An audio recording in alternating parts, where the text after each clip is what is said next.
Hi, this is Alexandra and Keani. We're going to be talking about some paintings today. The first one is going to be Francisco Goya's Witches in the Air, and Keani will be also talking about Edvard Munch, The Scream of Nature. So let's look at this piece right now, Keani. All right, let's do it. So we're witches and angels.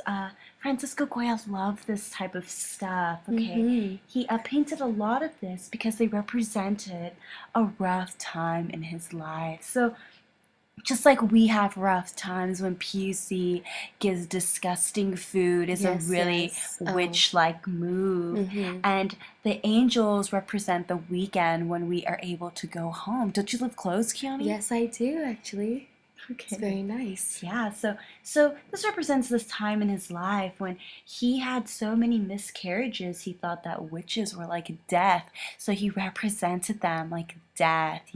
It's almost as if it's realistic. Yeah, no. I could totally feel the pain of someone just losing a baby. Yeah, so in this painting, as you can see, there's three witches with dunce hats, and there's a man, and they're eating him. But on the ground, there are two men, and it's like one is covering his head with a sheet, and the other is covering his ears. What do you see in that? It almost looks like it's the see no evil or the hear no Yeah, evil. yeah, like the paint. Yes, definitely. I see that. So in this painting, I definitely interpret that Goya is like talking about religion. Like there's a sense of Yes. divine or the sublime in this. So the dunce hats also look like priest hats, as though he's mocking the priest. Yeah. And he looks like those witches are eating the guy and the people there. Yes. You know what's funny about Yeah. the hats or the witches? Yeah. It doesn't even look like they're witches. They're kind of portraying a different picture. Like a to real this. person. Yeah. I see that. Yeah, like priests. So I also see that. I also believe that the man that the witches are eating are actually Jesus Christ, as though he's Wow. crucified, and the rule of three is really being shown. And the people. It's very remarkable. Yeah, it's very outstanding, and I feel like the people there are like ignoring the fact that this is God, this is their creator, and they don't want to see this really happen. Yeah. It's almost like it's real. I can feel it. You can't. Oh, I could feel it too. Yeah, so there's a lot of chiaroscuro, and it says that Goya, what he hated the most with a cold and unrelenting passion is hypocrisy, and that's what he did here. He made the witches look like priests as though they're hypocrites and as the people are hypocrites. And also Goya was obsessed with like a lot of transformation of individuals when they join together in a mob. If you look at Goya's paintings, a lot of them are just in a big mob, and it makes you wonder, are you part of that big power scheme of just being in a group, or are you like the individuals who don't do anything? Like the outsiders. Yeah, like the outsiders who just sit with a sheet over their head. Makes you wonder, yeah. Wow.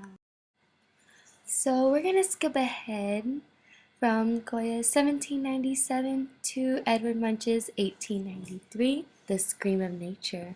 And what can I say? It's very emotional and intense. Yes. And it's very, his life is projected through his paintings, and you could see it through here. Yeah, I really feel like I can relate to the scream. That's how I feel when I see my tuition, and how I feel about guys not being in our dorms, and the food This that makes me wanna scream. Ah. Yeah, that bass is just very. I can feel it. Yes.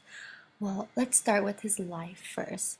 So Edvard Munch had a really alone life. He lived alone for 27 years because he had a lot of tragedies in his life. Wow.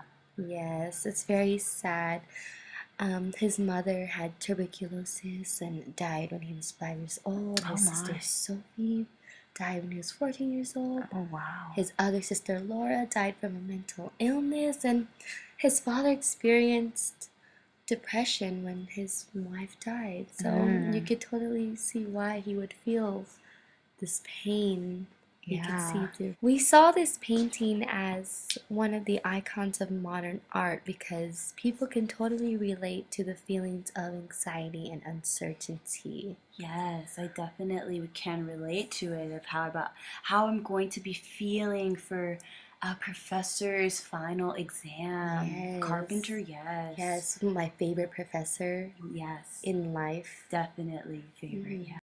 Anyways, to continue this remarkable painting, you could totally see the stress and anxiety projected into the way the colors move in different directions. Like there looks like a typhoon over there in the distance.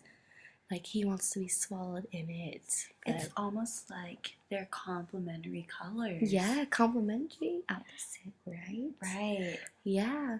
And also this figure we don't know if it is a man or a woman. It's sexless. Yeah, I think he himself represents nature. Yes. But the way his shoulders shrug and just grab onto his face makes me feel uncomfortable. And Yeah, definitely. yeah, so you know, where this was taking place, this dock was actually above a slaughterhouse. Oh, it's real. Yeah, Wow. and it was also above a mental hospital, and you could actually, from his interpretation, you could actually hear the sounds from the slaughterhouse and the mental hospital. Oh my gosh, no wonder Yeah, nature seems so scary. Yeah, and it helped inspire his work and creativity, and he can remember the pain feeling after the death of his mother. And wow, just Almost like he heard his crazy. sister's cries. Yes, because that's what his sister Laura died from, Yeah, mental mental illness. But Edvard Munch believed that art should describe true feelings inside, Yeah. not the external reality. And it should record the impact and remember the scenes that he experienced on his own. I definitely agree, and I think that that's probably the face we make when we feel a certain way. It's just our default expression, and I feel like Munch really expresses that he is in pain and nature is in pain and we aren't treating it right. Yes, definitely. Yeah, Keani. So I love this wonderful conversation we're having, but I think it's past curfew and I don't think you can use another 3 pinks or else you'll be on restriction. Oh yes, this makes me actually want to scream. Yeah, as though the witches of the school are like the dean eating you. Yeah. Oh. Well, thanks so much everyone for listening. This was really helpful, and I hope you have a great day and do well on finals. Thank you so much. Goodbye.